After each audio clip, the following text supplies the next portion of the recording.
Blokus Junior, how to play. The object of the game is to get the most pieces on the board. Lay out the board, and each player takes a set of colored pieces. Pick a player to go first, then turns alternate. On your first turn, you must cover one of the circle starting squares with any single piece. On every subsequent turn, you must place one of your pieces on the board so it is connecting to at least one of your own pieces by at least one corner. You may not have the flat side of the same color piece touching.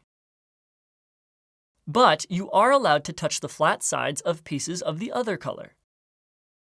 If you cannot place a piece on your turn, then it is skipped. Once neither player can play, then the game ends. Count up the individual squares of all your remaining unplayed pieces, and the player with the fewest wins. There are 10 challenge cards. Using only the indicated pieces, you must figure out how to connect all the green pieces pictured in the board together.